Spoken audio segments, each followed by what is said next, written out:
Hello? Yep. Say less. I'm on my way.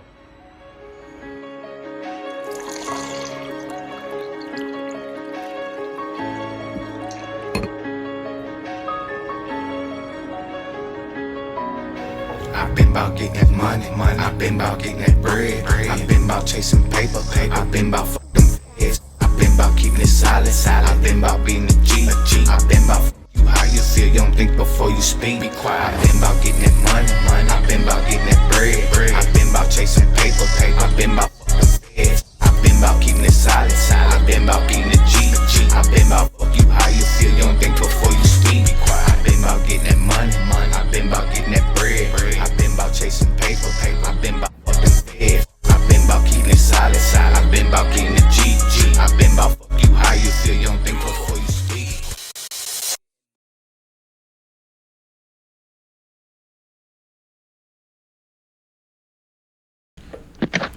Ladies and gentlemen, boys and girls, welcome back to another episode of Hard Count. It's your boy Nate Gannon and Tony V coming at you, ready to rock your world. Tony, why don't you say something to the people? What's going on? What's going on? I know we've been absent a little bit, but it's time that we get back to some football. We had a little bit of technical difficulties, a little bit of some live stuff going on, so we missed out. But we're here to bring you guys some football for at least about 45 minutes to an hour. Nonetheless, though, while we've been gone, we've been getting hard at work. We got a lot to cover, got a lot of great matchups to get on, and we got a very special, important announcement coming in at the end of the episode. You're going to want to stay tuned all throughout to hear it. We got some big news for you. But starting off, you know how we do. Did your team win this week? We're just going to jump right on into it. We got the Buffalo Bills. They got the dub this past week, week 3. The Minnesota Vikings got the dub. Jacksonville got the dub. Indiana Jones and those mean Colts got the dub. Washington beat the Raiders. That's a dub in the Capitol. Philadelphia came out on top against the Rams. Last minute, we'll get into that. That's some touchy stuff right there. But they're undefeated still. We got Carolina over the Falcons. Pittsburgh pulled it through in New England. You got Cleveland upsetting the Packers, and Tampa Bay coming out on top over the Jets. You got the Chargers winning, Seattle Seahawks winning last week. This is not Thursday night, ladies and gentlemen. This is against the Saints, the Seahawks we're talking about. We got the Bears came out on top, upset the Cowboys. 49ers over the Cardinals. KC finally getting a win against the Giants in New York. And last but not least, those dirty Lions upsetting those Ravens. That was a hell of a game. That was a good game. That was a very good game. What was your favorite game to watch, Tony? Coming down to it, throughout that whole series there, that Cardinals 49ers game was a little closer than I was expecting. But the game that really kind of caught my attention was the Jaguars and Texans game.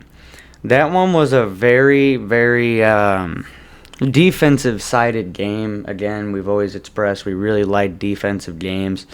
You had 3 picks throughout the entire game. That alone, that makes it really highly defensive.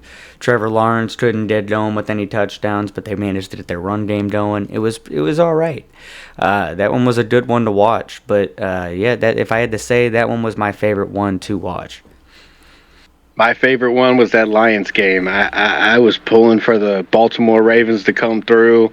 It looked like they were going to up until a point, and then they just pressed the gas, hit the pressure, and let it bleed out. That was fun to watch. It definitely was. I mean, even with Lamar getting he went 21, 27, 3 touchdowns.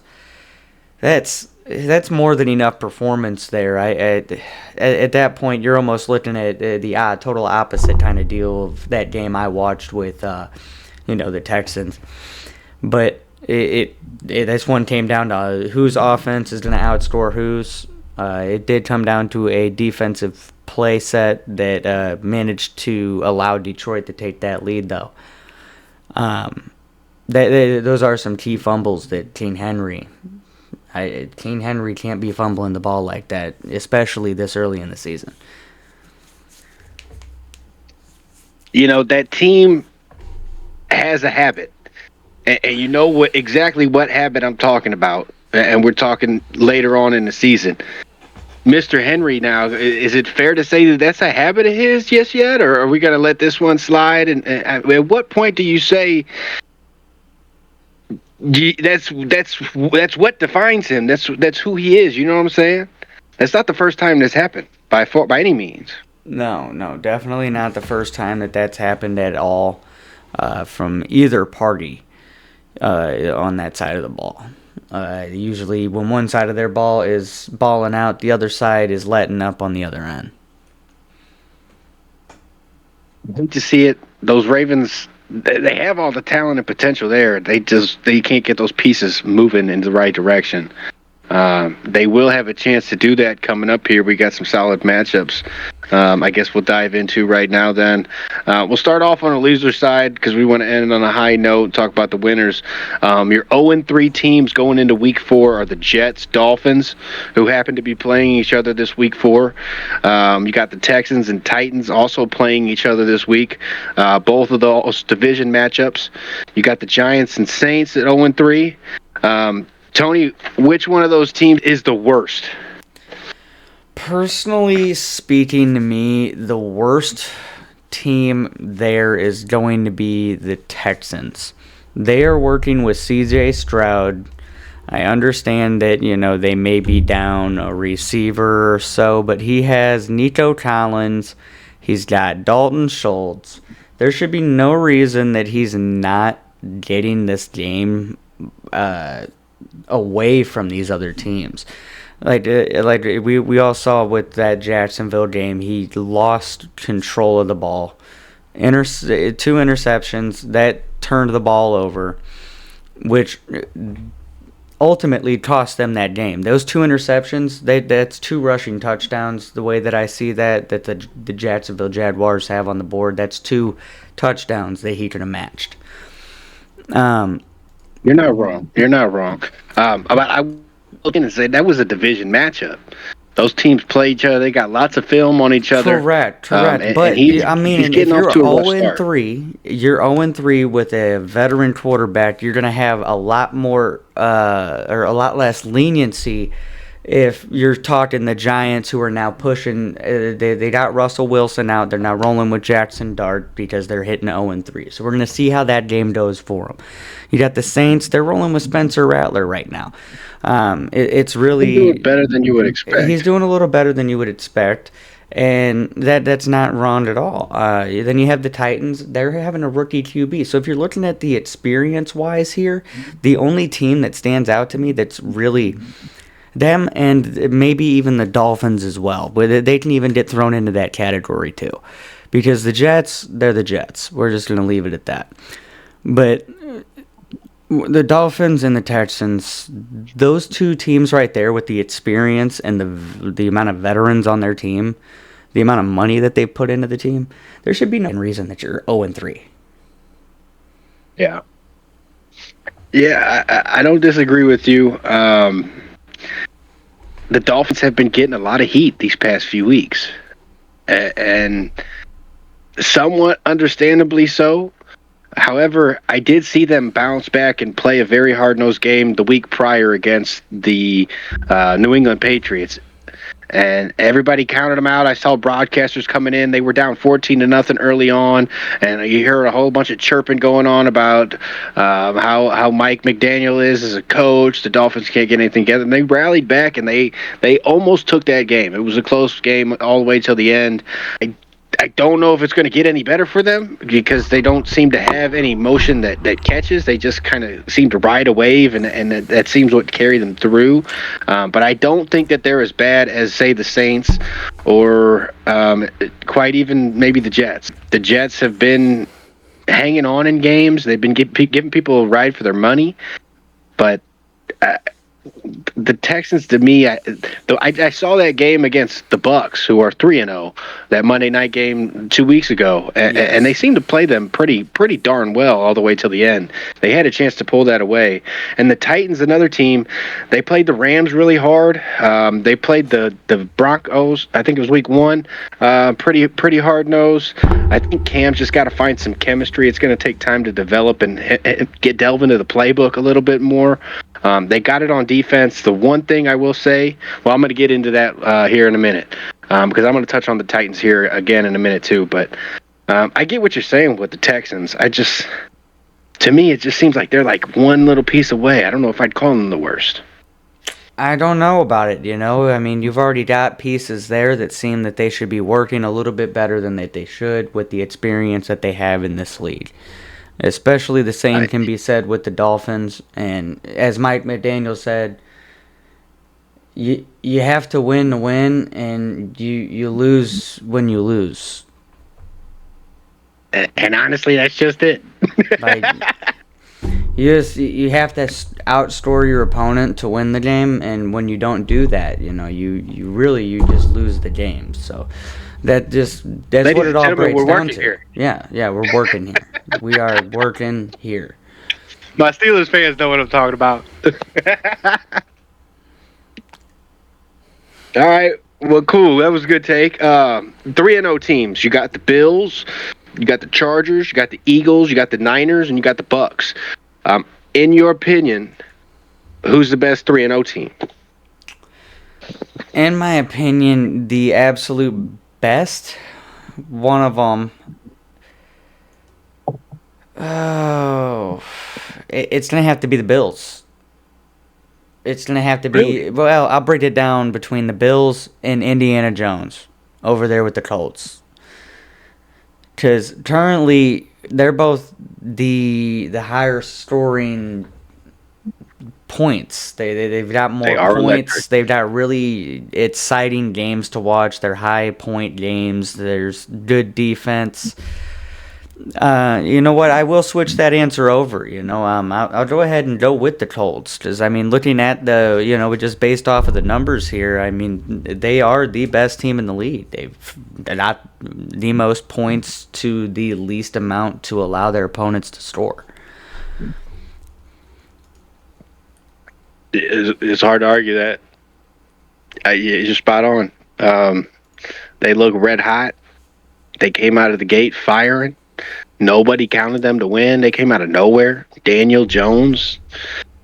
Who would have thought? I'll be honest. I'm sorry to interrupt, but I do want to go ahead and take my my seat and go ahead and say I am sorry for saying that Daniel Jones was a bust.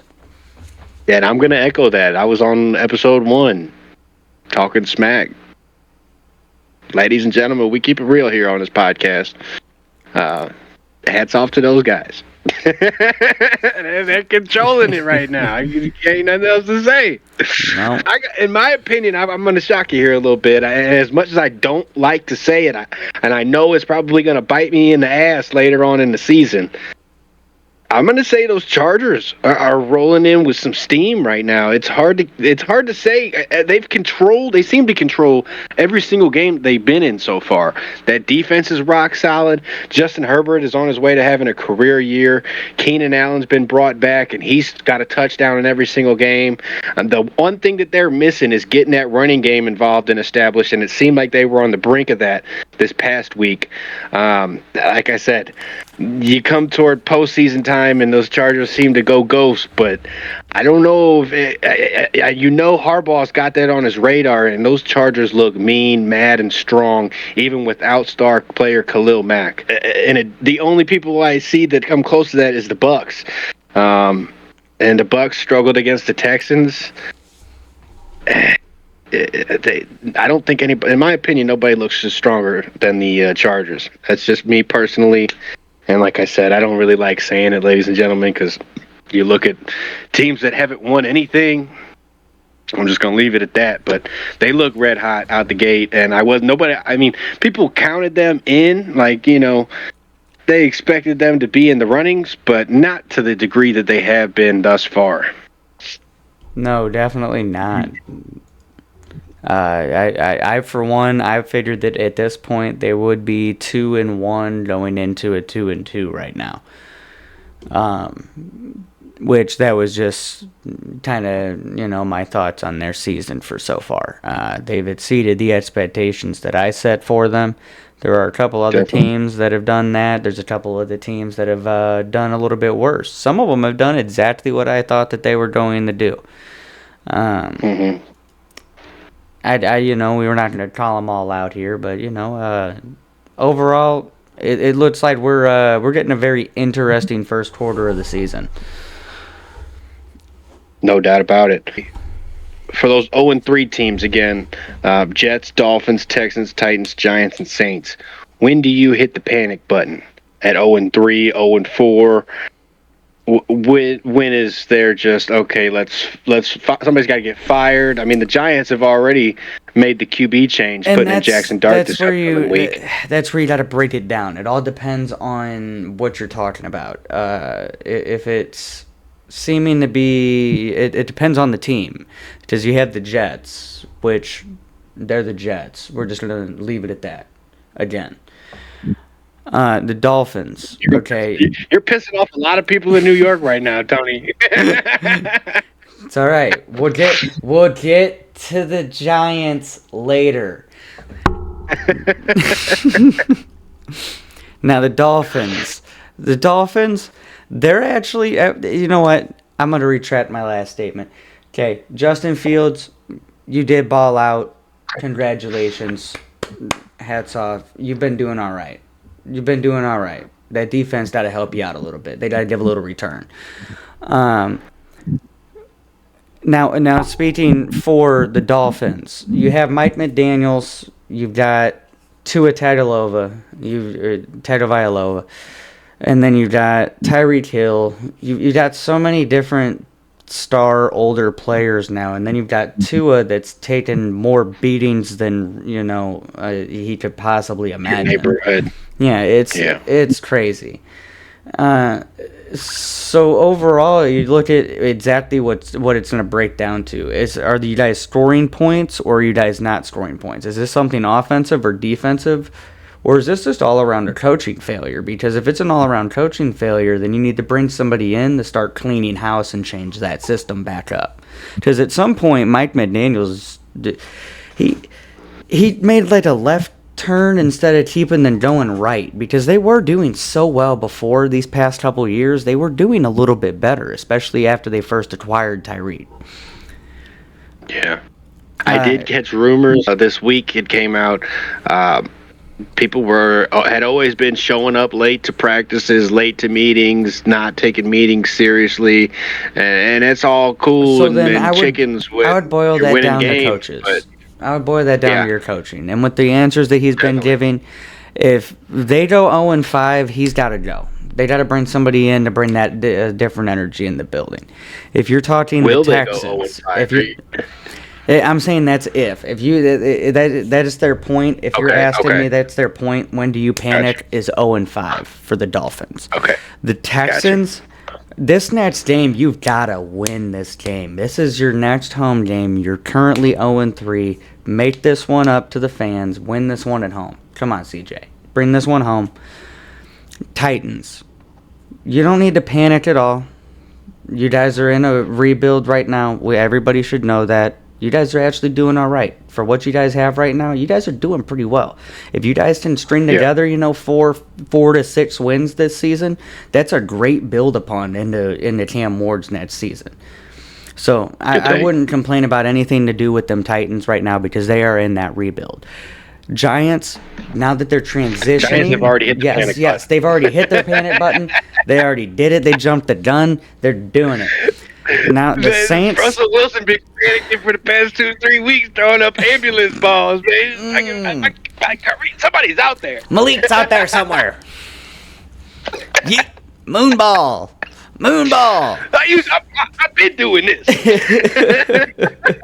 I mean, oh my!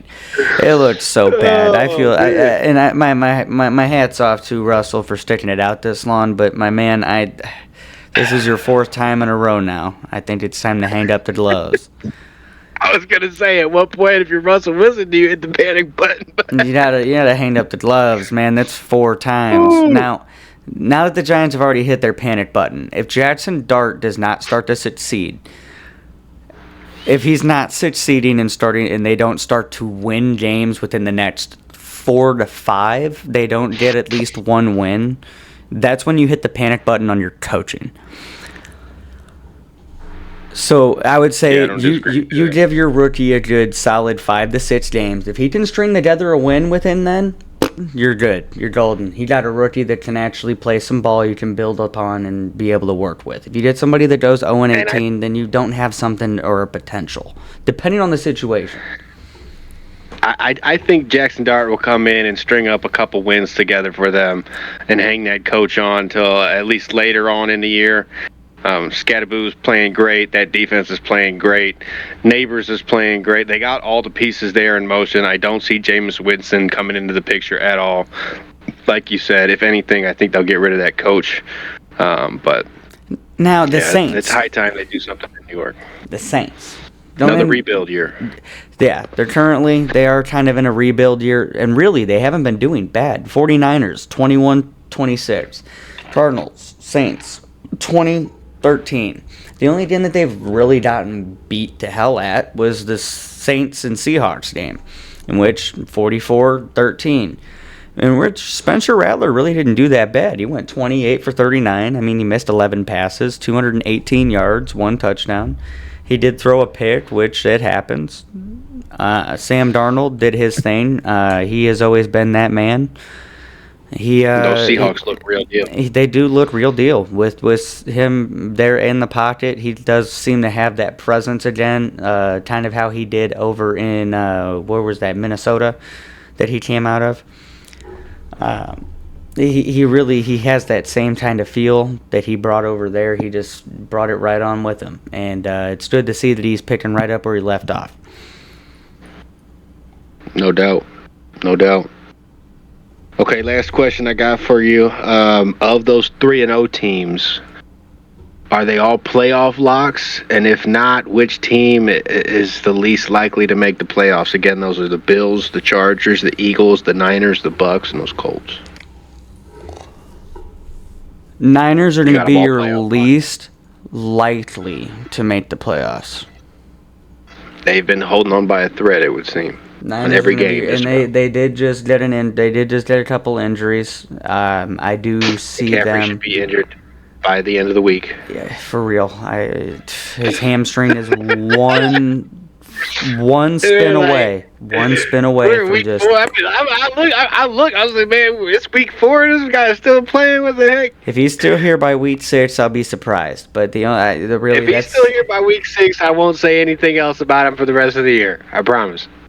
But overall, yes, that's the only 3-0 team right there that I would say is the weakest link as far as getting to the playoffs. Everybody else, you can probably bet that they're either going to go in, somehow squeak a wild card and lose their hot start, or they're just going to clinch their division and make their way into the playoffs.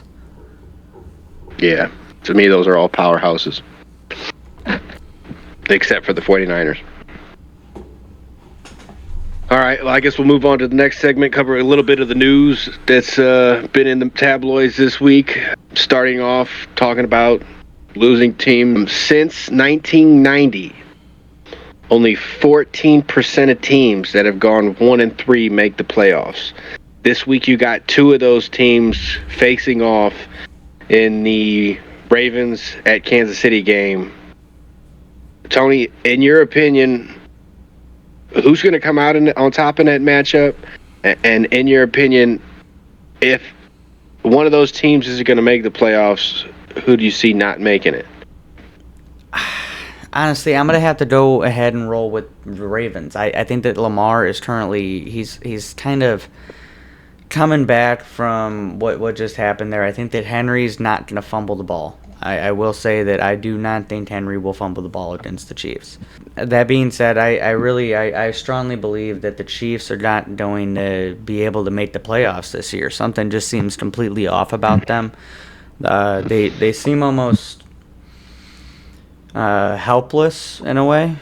They're missing something extra, maybe. I don't know. They're missing their wide receivers, Tony. I mean, they're missing all kinds of stuff. It's more than their wide receivers. They've always been able to make do with whatever they had as far as their wide receiver core. It didn't matter who they had; they could put up some numbers and win games. And it Do you seems think now they're more lately they focused don't on have the that wedding? magic. They could be focused on the wedding. Yeah, that could be a factor. I know definitely there's one player that's more focused on the wedding because of his recent participation with the His team. performance would say so, and You his can dressing. totally tell. His wardrobe choices would tell you she's definitely I'm gonna throw up testing a out. picture right here for you guys. It'll be nice and pretty. You guys enjoy that. Man of That's the the year. school. Shoo. Hey, we're gonna. I'm gonna keep quiet. You They know won this what? week. You know what? I'll give that But that man. was the week before, ladies and gentlemen. I did that man my hat just because that's what he's marrying a billionaire. That's with a B. Would it be Travis Swift, ladies and gentlemen? If he changes his jersey, I swear. He's retiring after the year, man. Is Oh. that right? No, he's gonna change his last All right. name to Swift and get a new jersey. No way. No way. No I'd way. laugh. I'd laugh so hard. Other news that we have to report on, like we mentioned earlier, Russell Wilson has been benched for Jackson Dart, ladies and gentlemen. This is now the third team that Russell Wilson has cycled through. Stephen A. came on and came to his defense a little bit this year and mentioned people don't take away from Eli Manning's greatness and his legacy, and don't talk about all the years that Eli Manning struggled and didn't do well. Is it fair to say that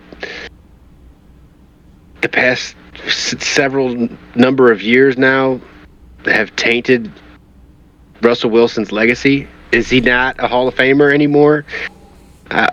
No, Tell me what you at take. this point, I would say no because he only has the one ring in as many years that he's played. He hasn't really won as many playoff games without being with Seattle, and even when he was there, they really didn't win much. To his defense, that Broncos team wasn't well established when he was there. I don't think he didn't have a running game. I don't think that he had the weapons there for him to produce. Same issue and story with the Steelers. I think this year is the year that they flipped the switch. They went out and got DK Metcalf. They got rid of Pickens.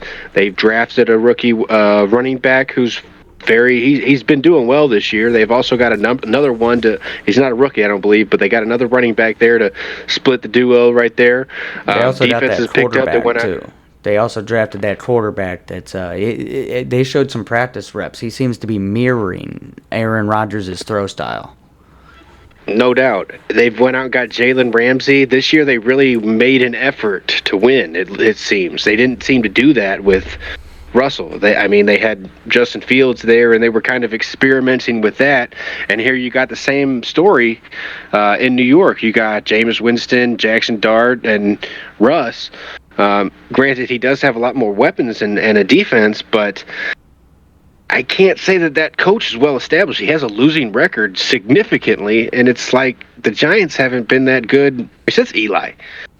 It definitely taints his legacy, I would say, but to take away from it, if you go back and look at those old school Russell Wilson tapes, man, there's very few that have done. That's exactly what it would be. It's his old school tapes, and he maybe would make it in Seattle's Hall of Fame, but as far as his career goes to make it in that Hall of Fame, I would say he doesn't make that cut, and if he does, it's not going to be immediate. Making it into your own team's Hall of Fame and getting recognition in that stadium is more than some folks can say. You're not wrong. I mean, and I will give him all the world's, trouble there. Yeah, I'll let him go get his thing. some people did win a ring. We'll let him go get his We thing. mentioned. We'll let him go. We can go let him over there and do that. I don't know that Do you he count really him out as won a the Hall of ring. Famer? Oh yeah, I count count him him out out. as a Hall I of count him Famer. out of the actual Hall of Fame. I do not count him as an actual Hall of Famer. When I think Hall of Fame quarterback, he is not one of the top 5 that comes into my head. After all the arguments that we've had about Russ cooking, I'm not going to sit here and disagree with you. I don't think that you're wrong. you love that. Ladies and gentlemen, me and Tony have gone back and forth on Russ cooking, and this man is cheesing up right now because we've had a lot of bets. We've gone a lot of back and forth on Russell Wilson and his cooking abilities, and I've been Tony. right. Up until this point, I won't say you have been, but right now, I'm gonna go ahead and tip my hat off to you, my brother. Yeah. Don't get me wrong. I wanted him to succeed. Don't get me wrong. I wanted him to succeed, but I know damn well that what carried him to that ring was the Legion of Boom. And then the next year, he threw away their ring that he could have gave them. The next time he brought them. Oh, that was disappointing. But if that's how they'll remember him for the win, they'll remember him for the loss. But at the end of the day, they'll remember him for being he's a Super Bowl winning quarterback with a decent arm and can play he can play versatility.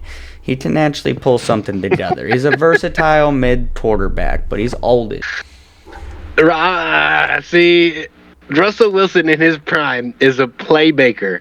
He's smart. Yes, in his prime, yes, he did make some good plays. I'll give him that. But that was 2 years max, and Legion of Boom carried him even harder. All right. But that's for another day. That'll be for another day. We're gonna have to get out my boy. Yep. I admitted what I needed to admit, and we're just you're throwing salt on the wound now, Tony. It's great. I love it. All right. On more of a somber note, ladies and gentlemen, this week we got news that the late great Rudy Johnson is no longer with us, into age 45. Hats off to that man. Hats off to his family. You hate to see it. He's not the first one. Great player when he played. I remember watching him, and he was one of the forces in the league. So we'll give a quick moment of silence to him and his family. Definitely more things to talk about on that note. Ladies and gentlemen, if you're going through something, find somebody to talk to. Don't make any life decisions. There's always hope. You never know when your breakthrough is right around the corner. You got somebody to talk to, even if it's us, ladies and gentlemen. You can hit us up on the network, on the email, drop us an inbox. You're never alone. You never need to make those decisions. And honestly, we got some concussion awareness to talk about too. CTE plays a definite factor in all this, but we'll give a little moment of silence to the family and to Rudy himself. Like I said, one of all-time greats. Hats off to Rudy.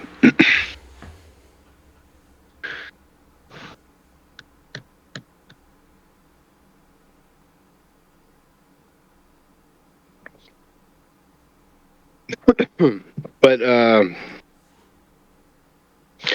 in Rudy's memory, hopefully those Cincinnati Bengals can get a win against Denver in Denver on Monday night.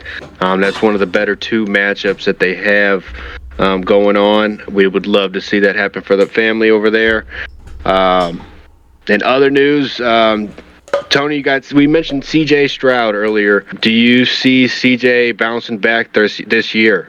Is he going to have one of those years that he just doesn't seem to mingle? I mean, last year he had that issue with Tank Dell watching one of his buddies, I'm pretty sure that they played some ball together before the league, saw his buddy just get destroyed. His leg was just mangled in all types of ways. Are we seeing a ripple effect from that? Or do you see him bouncing back? Do you see him taking a year? What do you see from CJ coming up? I see him throwing the same hospital balls that got his buddy injured. Honestly, that's what that boils down to. He needs to slow down his roll. He's really been down on his ass since he tried to little bro moment Caleb Williams last year. He really has. He has not been up to par with his standards the year before that. This is not the CJ Stroud that they were used to seeing. Either something changed with their scheme or game plan, or something changed overall in his mindset, because this isn't the CJ that we're used to seeing.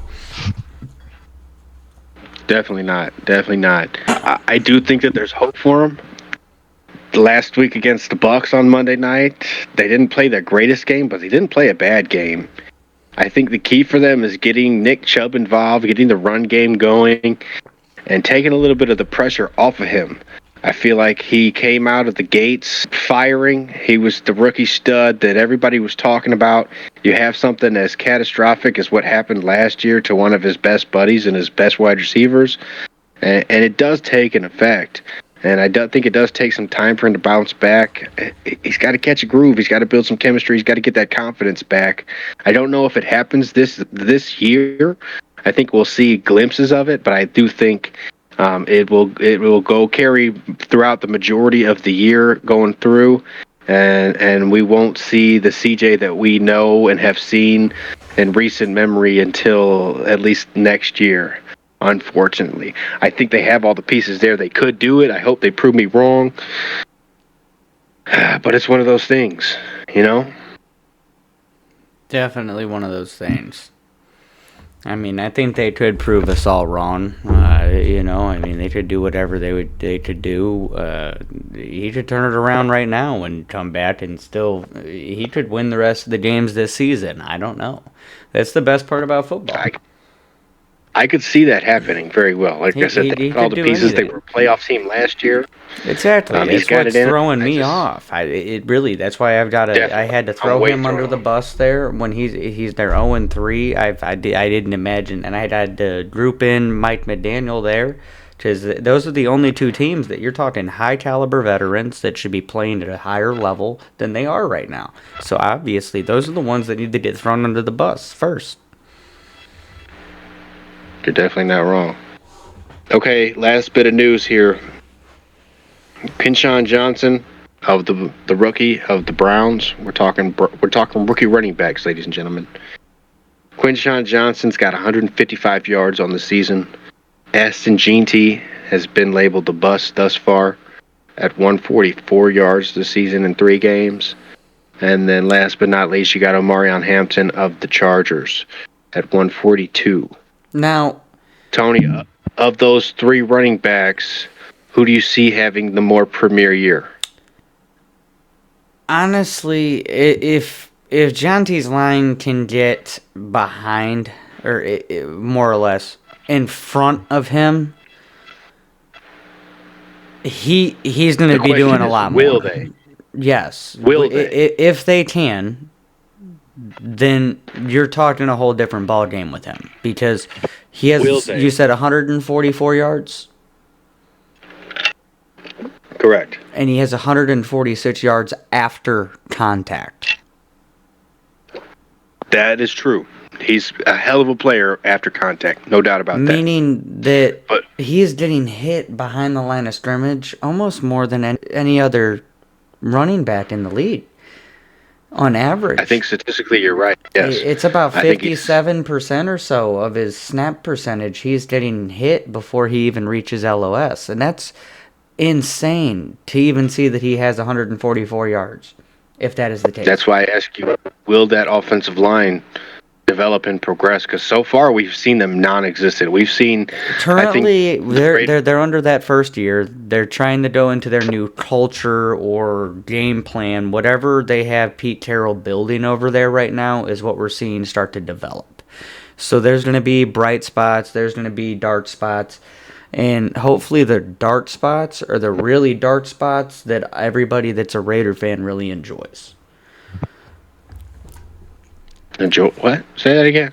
Hopefully the dark spots that they have are the actual really good ones.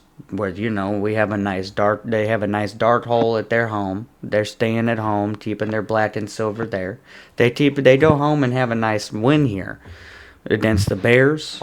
We might be seeing a different change around in their team, especially if they can turn around quickly after what we just saw them do last week. Yes, I agree. In my opinion, I see GT coming up short of expectations this year, and I can see him being short. Seen it. I can see Hampton being above the bar that was set for him. No doubt. And I think Keyshawn Johnson takes the lead over both of them. I believe so too. I believe that Johnson might take that. That's what the Browns have to do to stay. That's what they got to do to stay in it. They got to run the ball. They've got to pound that they rock. don't really have those. Yeah, they pound the rock in Cleveland, and I don't know if he's the most talented, but he's got the talent to do it. He does. And a notable highlight I will throw in there is the Cam Stataboo. We will throw Cam in there. About him? Honorable mention there. What about him? We're going to throw an honorable mention in there for him. Honorable mention, ladies and gentlemen. He's been running like a tank. Absolute tank. Love that kid. That kid's running his heart out. They need to feed him that ball a little bit more. He's behind a decent line. I understand the way that he's playing. He's only going to have a few years. But right now you need to let that boy run the ball because that's all he wants to do. He looks like you're watching Forrest Gump play football. Mixed with Bobby Boucher.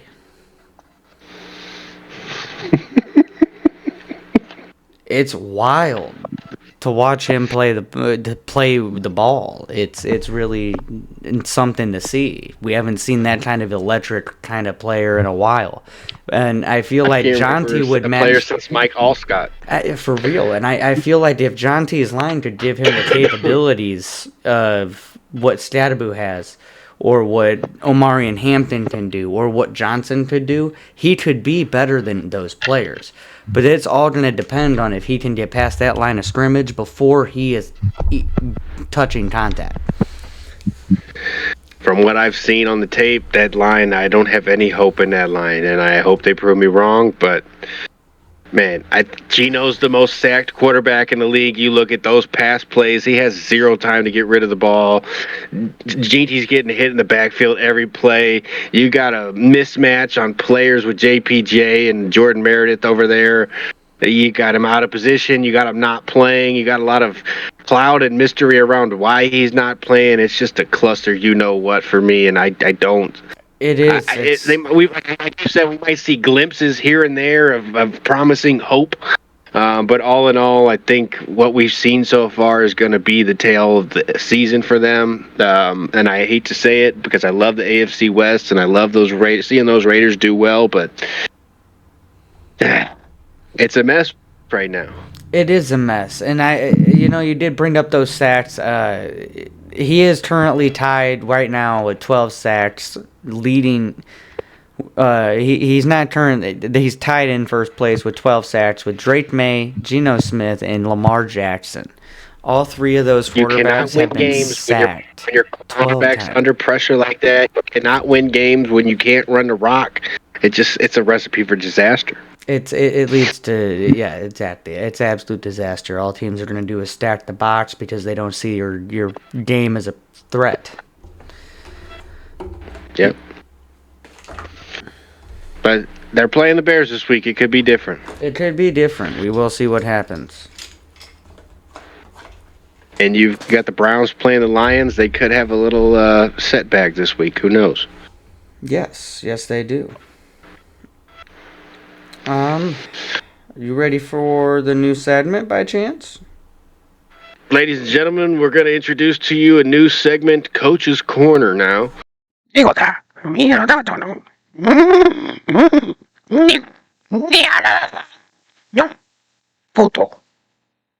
We're going to highlight and discuss one team that we see is really good and what they're doing and what they need to continue to do to stay good and on that route towards success. And then you got a team that we need to see improvement. What they need to dial up, what they need to change, what they need to do in order to see them bounce back. Tony, you want to go first, or you want me to? I think I'm gonna go Tony, ahead. I think I'll go ahead, and I will let you go first. Just because you did come up with a new thing, I will go ahead. I want to see how you go ahead and do it, and I will respond with my questions. I'll probably do after. I'll go ahead and let you do your 5 minutes or whatever you need to do. Let me hear your worst first. All right, the worst, I'm going to hit you with the Giants now. They have, in my opinion, the most promising ability, potential, if you will, to move forward and past their 0-3 start. Next to the Texans, that is. And the reason being, they just switched their quarterback. I feel that everybody in New York, and really probably most people across the country, see a lot of potential in Jackson Dart. I think he's going to be a restart, a reboot for that organization. I do think he is their quarterback of the future. He showed a lot of progress, a lot of potential, a lot of promising things in his college career. Scatterboo, as we just mentioned, it looks electric and on fire. Neighbors is on fire. That defense is on fire. The thing that they need to work on is their coaching. Brian Daboll has not been up to par with his coaching abilities thus far. And really, I mean, he started off pretty hot. I was a fan of Brian Daboll when he first came about the scene. But we're getting into, I think, year 3 or 4 of his tenure there. And he is not, he doesn't seem to be firing on all cylinders. He doesn't seem to be motivated. He doesn't seem to be charged. He doesn't seem to really be able to connect with those guys and get through to them. And when you go through the number of quarterbacks that he has, you really can't blame him.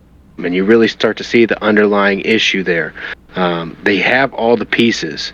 It comes down to taking some, alleviating some pressure off of Jackson Dart. As always, the recipe for success in this league does not change.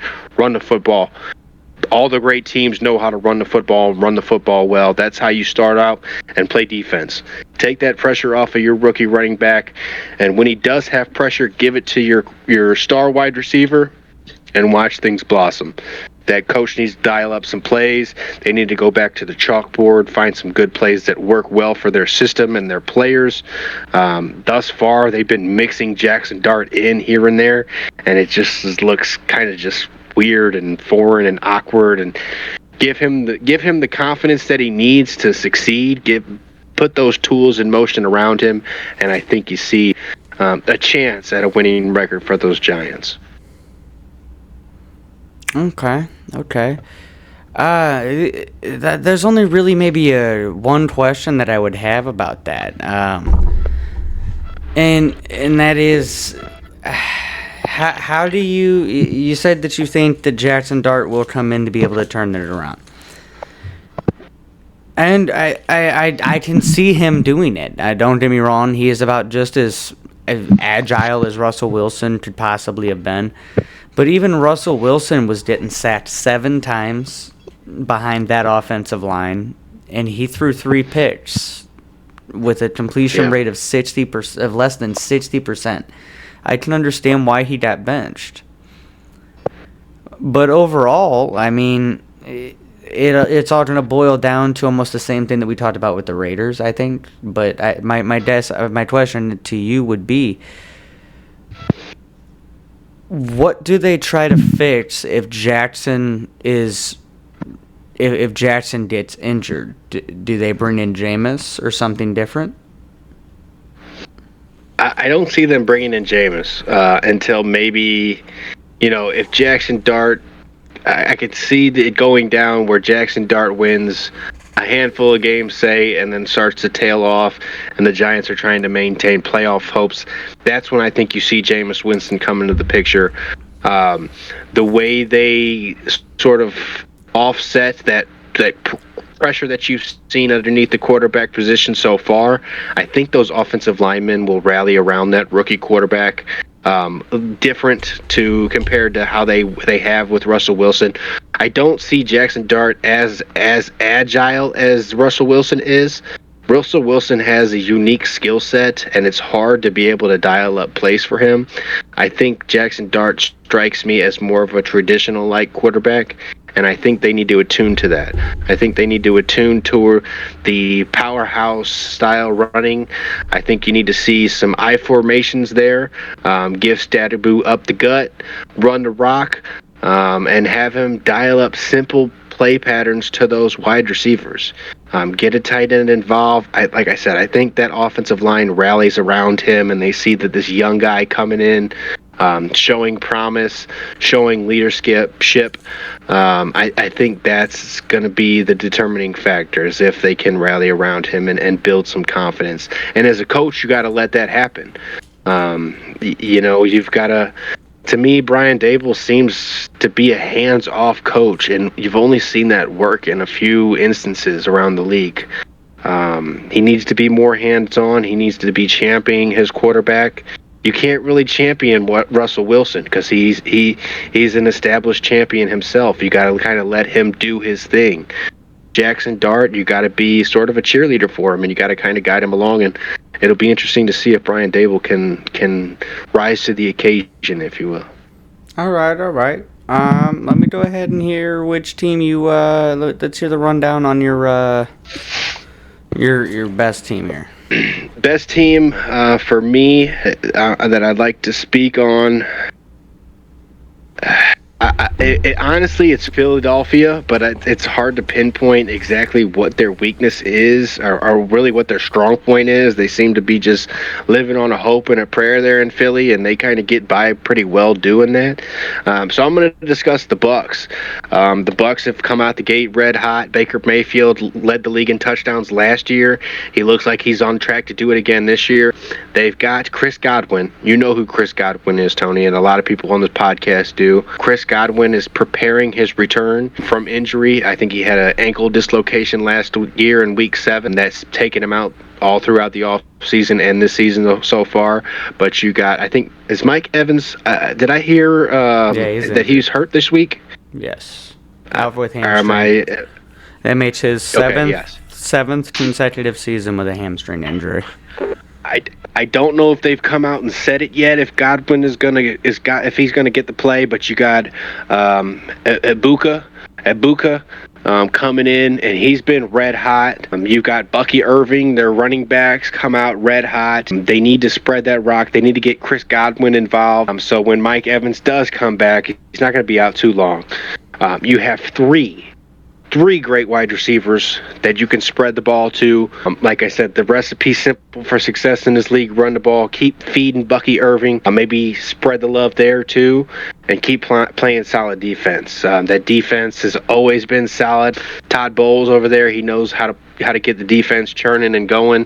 They need to win the division matchups that they have, and they need to win big games that they have when they had it. And they showed promise there against the Texans on Monday night. They got it done when they needed to. They rallied around Baker at the end there, and they just need to keep up that momentum and start spreading the love a little bit.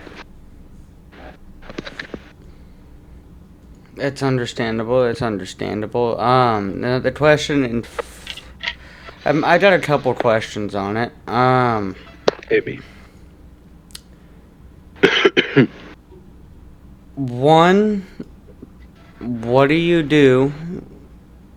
Again, kind of the similar situation to what I asked with Jackson Dart. What happens if, you've got this great quarterback in Baker Mayfield? He can break loose. He's not afraid to take these big hits. What if one of these times he dates one of these hits and gets injured? Who is going to come in here and step up behind him now? That's the recipe for disaster for any team. That's something that you don't see happens. You counteract that by getting more people involved, spreading the rock, spreading the love, getting the ball out quicker. It's a lot easier to get the ball out quicker when you have 3 wide receivers compared to 2. And get Bucky Irving's backup. It's on the tip of my tongue. But spread the rock in the backfield as well. I think Baker's taken a lot of responsibility for those wins that we've seen so far. And while it's great, Definitely. while it's working, those great teams figure out how to get more people involved and not rely just on one or two, three different guys. If you've seen, And you now, saw the New England Patriots do it during their yes. heyday. You've seen the Chiefs do it during their heyday. You saw the Philadelphia Eagles do it last year, reviving Devontae Smith. I mean, you just got to get people involved and work it around the whole team. It's a team game. And now my next question for you. All three of their games, all three of their wins have been decided by one score. Yes. What do we do to kind of prevent that? Maybe save a little bit of the headache of having to fight down to the very last second and maybe not wear these guys out before the midway part of the season. I mean, you always love to see your team smash it and take it to the other team. But as the old saying goes, big time players make big time plays in big time games. And what you want to see is your team getting it done when it matters most. I don't think that those close calls per se are a reason for concern as to their ability. I think it speaks to their ability and complements who they are as their team and what their identity is as a driving force in this league. To be able to go downfield on primetime Monday night when it seemed like everything was deflated and Texans were at home, and Baker took that hit, and he got back up. He was talking smack to him, and Baker was like, who the hell you talking to? You love seeing that.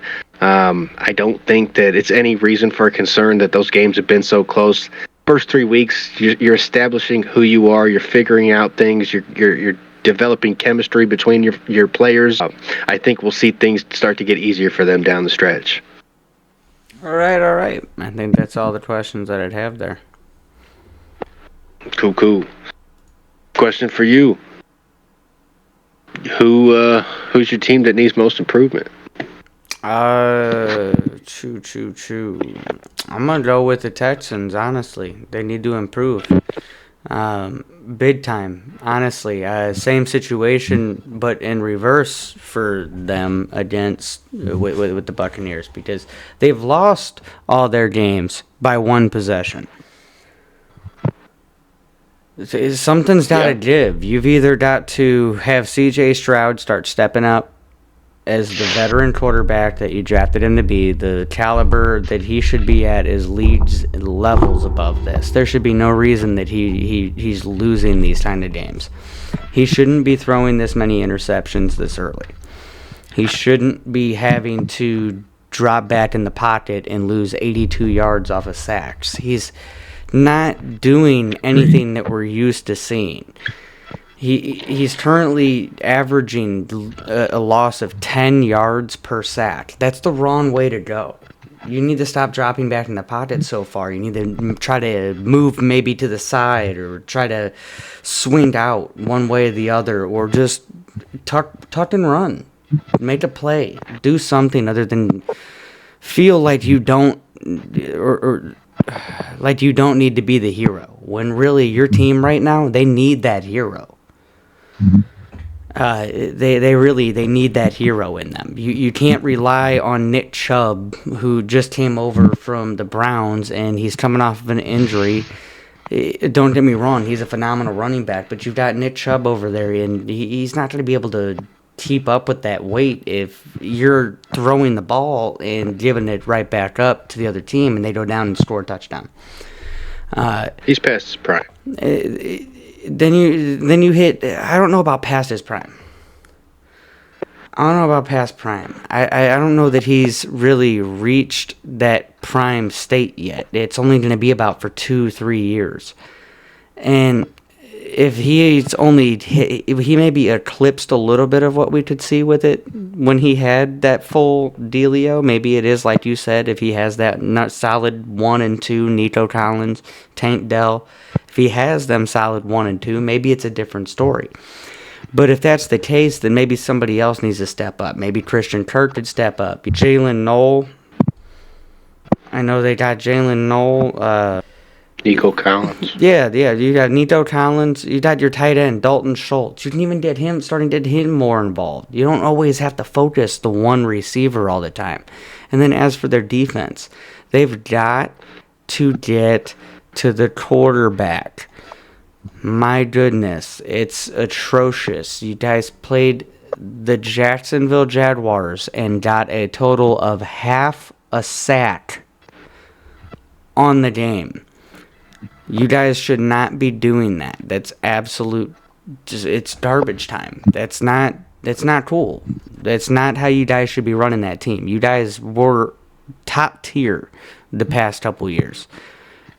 You guys had a big injury to your top receiver, and then all of a sudden they just fell off the face of the earth. I don't see them really improving until either CJ snaps out of it or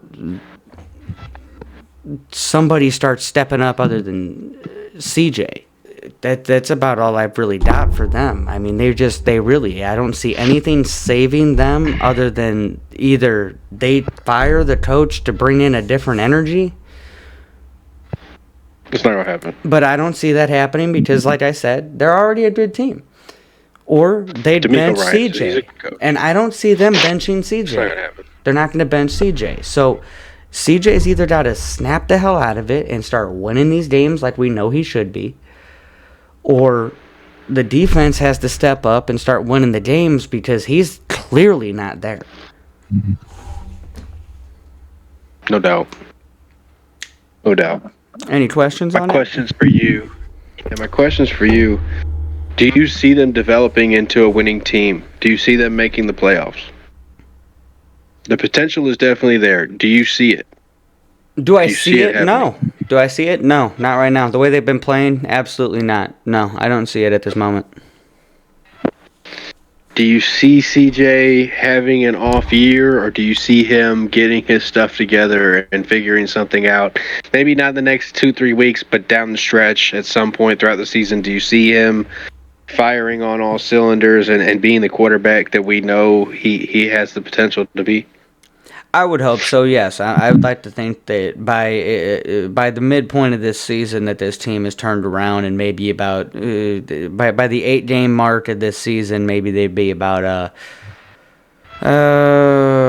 we'll go a solid maybe 4-4. Okay. And then I guess my last question on them, it looks like upon first glance, it appears that the Colts will win that division right now. It's a long season, ladies and gentlemen. Anything can happen. But if the season were to end today, the Colts have it by a landslide. Titans look like they'll probably finish the season last in that division. Tony, do you see the Texans rising above the Jacksonville Jaguars, or do you see it in reverse?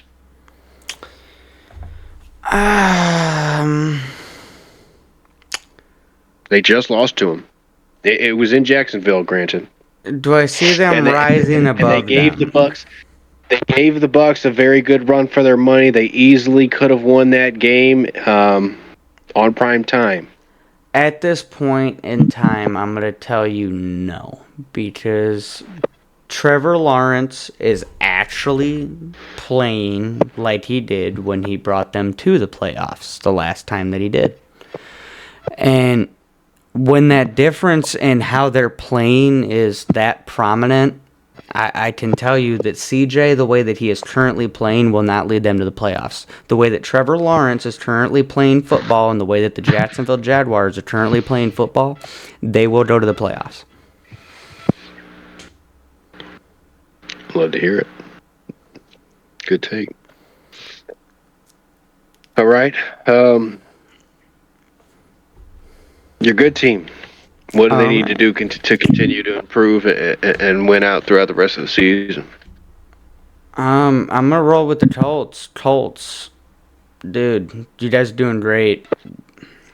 Honestly, got Daniel Jones running his first year in there, doing phenomenal. You guys got Jonathan Taylor over there ripping through some yardage. Love to see it. Dude is underrated as hell. I absolutely love to see me some Jonathan Taylor getting the ball. They've got a couple different backs over there that they got to split up between, but overall, Jonathan Taylor gets the yardage. As far as their receiving, I mean, Daniel Jones been spreading it around. I mean, that's all you really got to do to keep going, man. You got to keep spreading the ball around. You got to keep it going. You got Michael Pittman Jr. involved.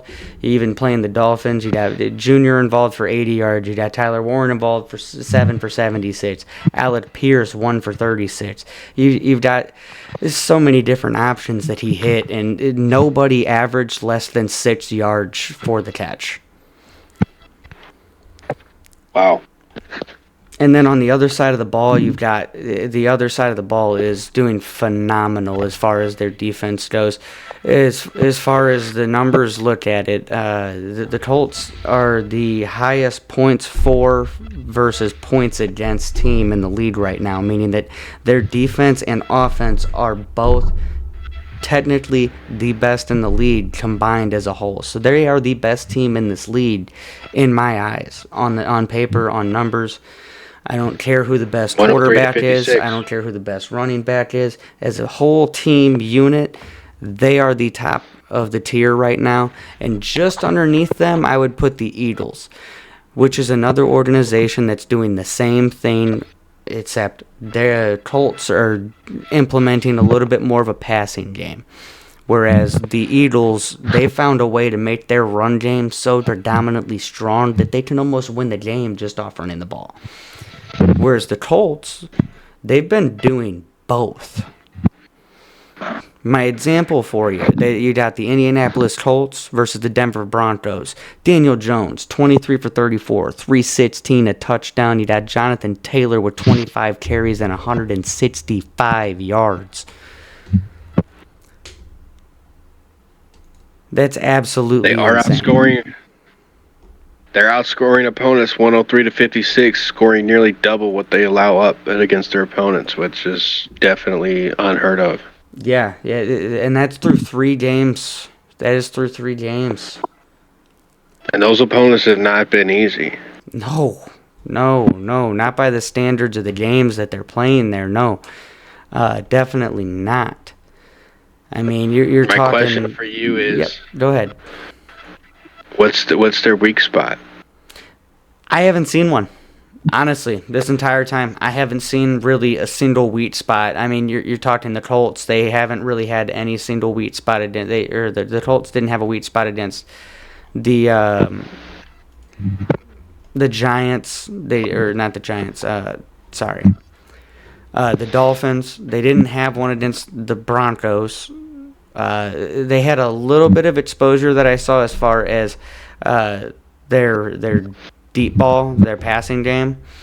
I did see a couple opportunities in the Tennessee Titans game that Cam Ward backed off of or did not read properly, where he had Tyler Lockett and Okonkwo both open downfield for big yardage. That would maybe be the only thing that I could see, is that there are a couple times, but the pressure that their defensive line is putting onto the QB, it's going to make it harder for them to be able to push that ball out.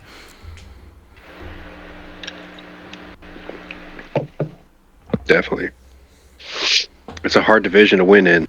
They've got the Los Angeles Rams at home. The Rams have coming off a catastrophic loss against those Philadelphia Eagles. Do you see the Colts pulling it off again this week? Yes, I do. I see the Rams. They're going to come in. They're already defeated. They're at home. But the Colts are going to be coming in hot. And I mean hot. And it's going to be I think it's going to be a very offensive type game. I don't really see...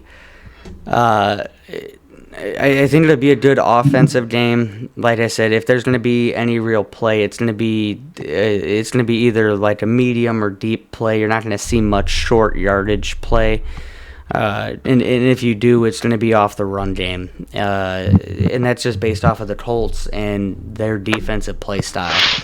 They'll give you up a couple in the middle, going down deep, just to be able to come hit you real hard up close. And that's really they've been executing that game plan really well. It almost cost them against the Broncos, but I think that they've kind of tuned that out a little bit.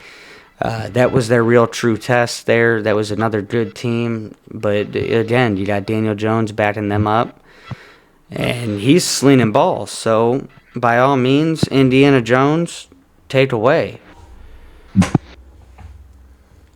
The one thing I will say, head coach Sean McVay of the LA Rams, he's one of the toughest coaches to beat, especially when it comes to high caliber games like this. Mr. McVay does his homework. He's always gotten his team ready to play. The case in point being last week against the Eagles. Nobody really saw them competing with the Eagles like they did. And Sean McVay, I don't know how many times it's been in his career where he has had 2 catastrophic losses back to back. So it'll be interesting to see nonetheless. It will be pretty interesting to see. All right, ladies and gentlemen, we got your play of the week voted on by Tony and I. We got Mr. Scattaboo's touchdown against the Kansas City Chiefs. Pushing his hand down, leaping forward. Tony, you also got him blasting one of those Kansas City Chiefs to the knees, it looked like. Great touchdown performance right there. Good hard-nosed football. Great earned run right there. Great effort by him. Love to see it. Scattaboo, keep doing your thing. Hit of the week, Aiden Hutchinson forcing that fumble on Derrick Henry. He didn't really secure the win for him. It seemed to be like a team effort in securing that win, but he definitely caught that momentum and continued and contributed to the maintainment of that dub that they had earned as a team, as a whole, as a unit. Late in the game, you love to see it happening. Your star player making plays when it counts. Hats off to Mr. Aiden Hutchinson right there. And last but not least, your fourth quarter performance of the week.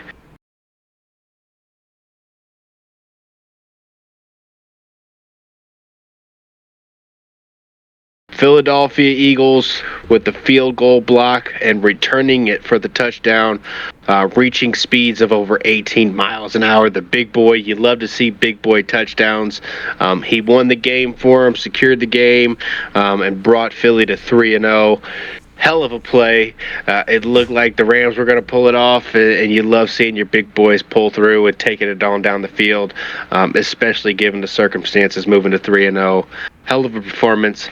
But we got hard count coming at you.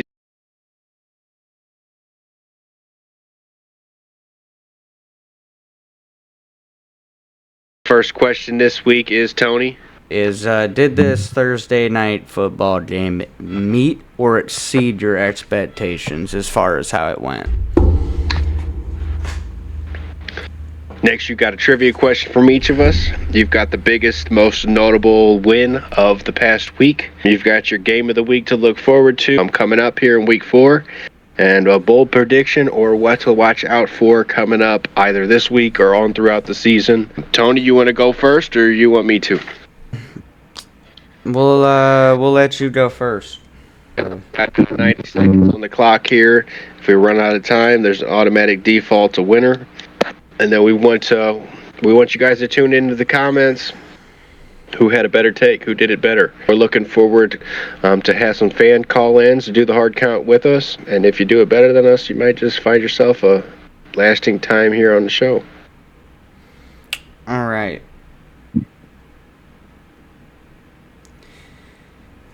You ready? Ready. All right. Thursday night football game. Did it meet or exceed your expectations? It was below my expectations. I expected Seattle to come out firing. I didn't expect Arizona to come out like they did. They rallied back at the end, but they didn't make it happen. It was kind of a dull, lackadaisical game for me. Understandable. Division game. Now, your trivia question for you.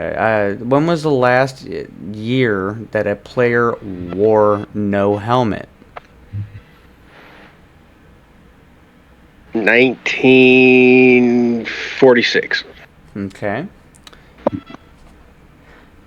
Biggest, most notable win of week 3. I'm gonna have to go with that upset in Cleveland against the Packers. They came out of nowhere, and that's a lot of momentum for those guys. That's a big champion right there. All right. Game of the week to watch for week 4. Game of the week to watch out for. I'm gonna say the LA Rams and the Colts. Whoever can pull that off is gonna have a great year. Good pick. Bold prediction. What to watch out for? Bold prediction. Watch out for down the stretch. The Chiefs coming back. I think I might have mentioned it before. The Chiefs always seem to hang on throughout the year. I think they're getting their wide receivers back. They're figuring a few things out, developing some chemistry. I think the blips that we've seen so far aren't going to last, and they've always had help, if you know what I mean. Came in there during the buzzer. I'll let you finish it because you were in the middle of answering when the buzzer went off, so we made the timer happen. Cool. That does work out. I do feel like that will be a good game. I like them answers. Go ahead and fire away.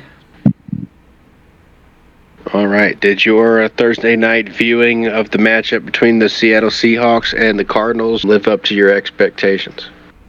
Yes, it did meet up to my expectations. I did not expect it to be a very high-intensity game. I expected it to kind of drag out to about the third, fourth quarter, and then they picked up their action just like they did.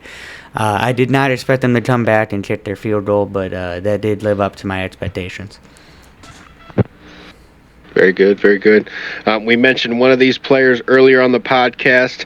Another one of these players in the answer here just got nominated for the 2026 Hall of Fame ballot.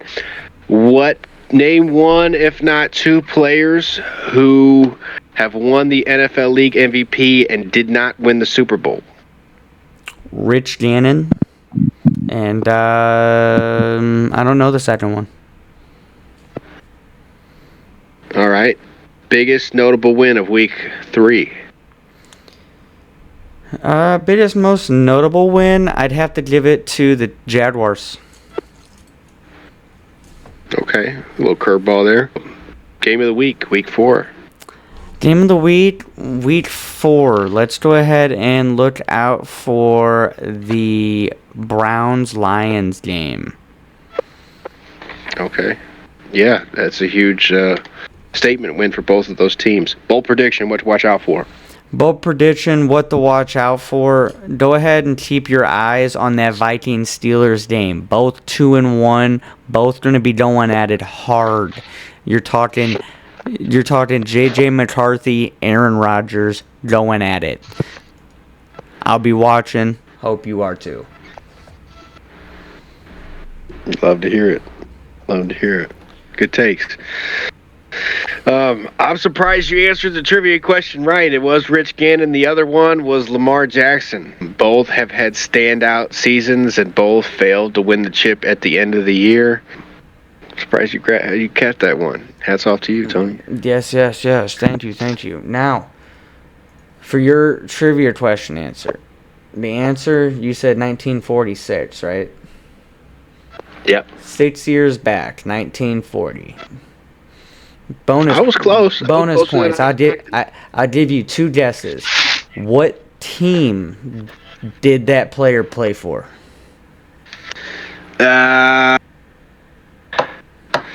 Miami Dolphins. No. Is it NFC or AFC? NFC.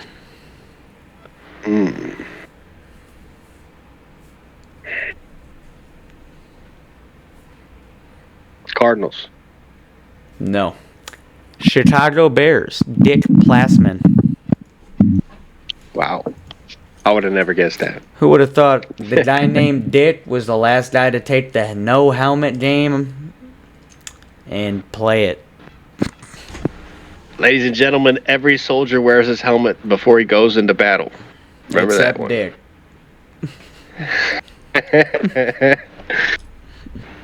I think we got to wrap up the show. Tony, any last words? Not really, other than keep your guys' eyes out for another episode here, or even check out the Facebook for the Hard Count channel or the TNN Network. We are going to release some picks for you guys before the football game kickoffs on Sunday. So you guys go ahead and stay tuned. Go ahead and let us know what your guys' picks are, whatever it may be. But keep an eye out on the socials. Keep an eye out. If you haven't already, hit the subscribe button. Give us a like. Share it up. Drop us some comments. Tell us your thoughts. Who you thought did better. Give you a chance to get in on the show. That's that special announcement that we were mentioning all throughout the week, this week and last. We're always looking for great artists here on the network and on the show, be it animation, be it graphics, be it communication, what have you, creative content, tabloids, news, you name it. We're all looking for it. We're here to share the love, give people platform, give people an audience viewing. Always, always, always share it up, spread the word. But last but not least is that very special announcement we have.